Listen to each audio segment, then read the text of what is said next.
How about the flopping? Flopping. Big conversation, Mr. Commissioner. So, yeah, it's been a conversation. I would only say that there's a difference between selling a call, exaggeration, and a true flop, which is where you're actually fooling the referees. I think sometimes, even as I sit in the stands at games, players may be falling down, players may be reacting to a call, but then to me, if they're not fooling the referees, it's like, okay, that's like the players are taught to sell calls these days. I mean, can officiating get bad? Can officiating get better? Of course. We're always working on that. Can officials get fooled occasionally? We're always looking at that as well. But the officiating is incredible. I will also add one other piece to it, because I know there's always controversy around certain calls. There's one you were talking about on your show earlier today. And I think in terms of replay, I think we're going to get to the point fairly quickly where, for example, out of bounds, the very play that you were talking about. Chet Holmgren's foot, it's big deal. Yeah. And I think where, just like, if you're a tennis fan and they have what they call Hawkeye, and it's like the animation, and you quickly see, where the line was and the oohs and ahs of the crowd, it touched the line or it was out of bounds.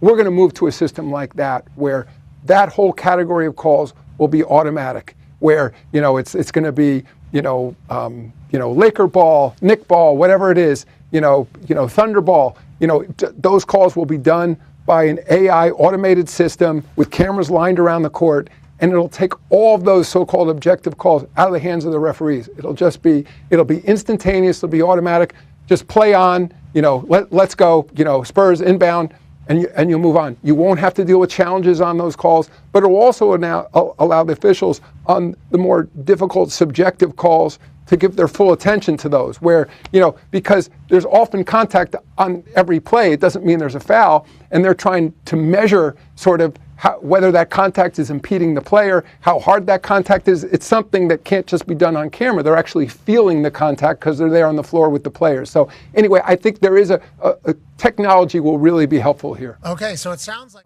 Yeah, Tyrese, and a big thing on the internet is, or people are coming at Dax now, the coach of OKC, and they're saying that it's his fault. He's teaching it. Are coaches teaching the embellishment or the flopping, or however you want to talk about it, based on what Commissioner Silver said, and trying to fool the refs? How do you feel about it? And are coaches teaching it these days? Yeah, for sure. It's being taught. I don't think it's as much head coach teaching as much as it is like player development.